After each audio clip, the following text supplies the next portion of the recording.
the National Bureau of Investigation, Director Eric Pistor, wishes to announce and confirms the arrest of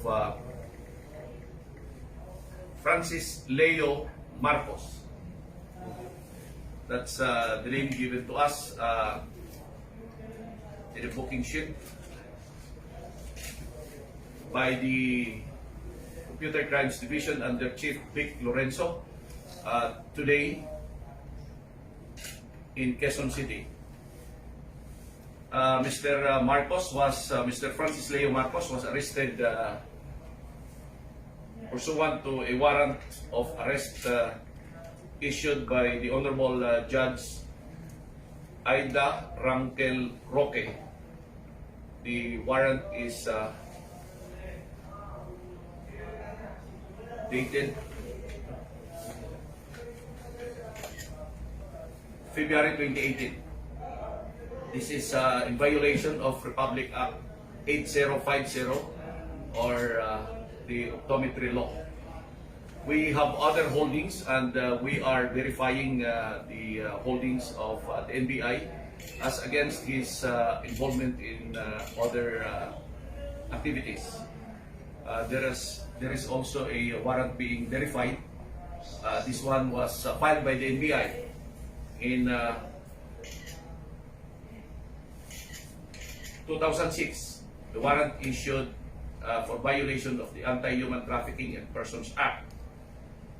This is for qualified trafficking, so this is an unavailable warrant for his involvement in the recruitment of children. Also, there is a warrant for violation of Republic Act 9262. Ito yung sa exploitation, abuse, and violation of women and children. This one is issued in Gapan City. Also, we are in the process of verifying the true identity because we have been receiving reports that he had been using a name before, Norman Gakusin. Mangusin, I'm sorry. The person to my right, Mr. Francis Leo Marcos, is assisted by his counsel, Attorney Gustido.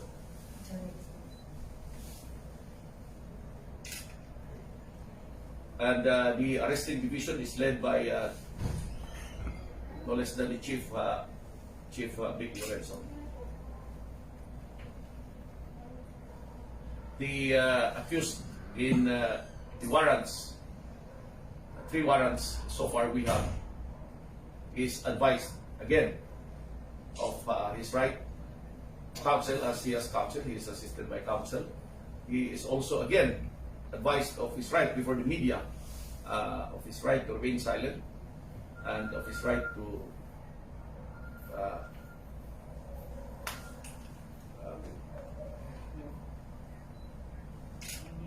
again to not talk. Anything he says under our custody may be used against him in any forum.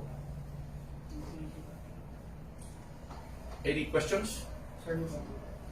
Sir, ano po yung background po nung sa kailan po na ipalabas yung third case, third warrant po na bine-verify? Which one? Yung sa 9262? Yan yung last po, sir, na na-file. Yung isa po sa 2006, sir, yung final po ng NBI. 2006, we have here the agent who filed this case. He is now a chief, agent or Chief Demetria. Chief Demetria? Sure. He used to be my agent. I understand I was the chief of the Anti-Human Trafficking Division when we filed this case. Saan, sir? So, happy pa ako na. Dito sa Manila. Yes, sir. And the agent at that time, who is now a chief, is Agent Demetria. Tapos, sir, yung isa po, yung sagapan. Yung sagapan, we are verifying the details of this case. We have a copy of the warrant. This is a verified warrant. So basically, sir, This is for 9262, abandonment of women, abuse of women and children. you would like to say something, sir? If accused Francis Leo would like to respond to the media. Ganito po yan. First and for all, wala po akong kilalang taga-Gapan na Ecija at hindi pa ho ako napupunta ng Gapan. So, may natatandaan lang ho ako dyan na meron akong complainant na taga-Gapan na kinasuhan ho ako ng estafa, which is naglaban ho kami sa korte at nanalo po ako, yun po ay acquitted. So baka sila rin ho yung may gumawa niyang violation of 9262 na yan. Yan po ay hindi po talaga ako taga-Gapan, hindi ko po kilala kung sino yung nagsampa niyan. Regarding naman po dun sa Republic Act 8050, yan po ay noong 2010, nung ako po ay namigay ng libreng optical mission sa buong Baguio City po. Which is kasama ko po yung mga doktor na yan. Ang nagdemanda po ay yung may mga may-ari ng optical clinic. Dahil wala ho silang kinikita, dahil ako po ay namimigay ng libreng check-up at libreng salamin sa mata. Ngayon po, dahil po yan taon-taon kong ginagawa yung optical mission na yan, at least 3 times a week, 3 times a year, pag kumikita po ako, nung pong nag-humanitarian ako, the same thing sa General Santos somehow in 2014, hanggang Coronadal, hanggang South Cotabato, sinasampahan din mo ako ng the same group, yung Integrated Philippine Association of Optometrists. At yan po ay nakuhanan ko ng visit order kay Judge Noel sa Jensen noong 2014. Ngayon, kaya po kanina, nung pumunta po sa akin si Chief Lorenzo, sabi ko ako po isasama sa inyo at para liwanagin natin yung disease order ko at yung disease order ko at saka yung warrant of arrest ng violation of RA 8050. Now, yung isa pong warrant of arrest involving na human trafficking, yan po ay wala po akong nalalaman at hindi ko po alam yan. Wala po talaga akong nalalaman, hindi po ako na-involve dyan sa kahit anumang illegal na aktibidades. Hindi po tayo naging kriminal o hindi po tayo na-involve kahit po hold-upan o kung ano man. Tayo po ay masipag, masipag po tayo maghanap buhay, masipag tayo magtrabaho. Ayun po, yun lamang po ang aking masasabi. The rest po ay sabugado. Sir, may isang tanong lang po kasi may binanggit si Sir Lagin na meron din po silang question sa identity. Ano po ba talaga? Sir, ganito po kasimple yan eh. Ako po ay Marcos, ako po ay Marcos. Kung may problema po sa pagiging Marcos ko, dapat po nanay ko ang tanungin. Sapagkat hindi naman po ako ang gumawa ng pangalan ko, kundi po ibinigay po sa akin yan ng aking ina. Pero related kayo sa dating presidente, no? Hindi ko po yan masasagot. Ang masasabi ko lang po, kung may question po regarding sa pagka-Marcos ko, yan po yung aking ina. Ako po na nagkaisip ng 1997, yan na po ang aking identity, yung Francis Leo Marcos po na yan. Andyan po lahat ng mga passport ko, magmula nung kung kaluma-luma ang passport, dala-dala ko po yan. Ayun po, ang aking masasabi. So, gumawa po kayo ng effort para ma-identify din po, at least may reklamo kung totoo man. Opo, ako po ay may complaint sa NBI po. Nag-email po ako sa kanya regarding po sa proliferation of those fake account. Na yung iba pa nga po, talagang sinasabi na ako daw po ay nanghihingi ho ng mga donasyon. Hindi po. Nagkaroon lamang po ako ng tamang kaisipan. Ngayon pumutok yung lockdown. At sabi ko, gusto ko magkaroon ng kasaysayan ng aking buhay. Kaya po, yung pong pera ko, at sagutin ko na rin mo ito, marami nagtatanong saan daw yung galing yung aking pera. Ako po'y nagbenta ng ari-arian ko na minana, dito po sa Ramon Isabela last 2 years ago, at yung pong isang bahay ko, ibinenta ko ng halagang 40 million. So medyo malaki-laki po yun, yung 36 hectare na pinagbilang ko at saka ng aking bahay. Siya pong aking inuubos na pinamimigay ko sa taong bayan. Yun lamang po. Sir, for the record, hindi ikaw si Norman Manguso. Hindi po. Sir Lagin, sir, ano pong mangyayari ngayon? Kasi available po yung galing po sa Baguio na warrant.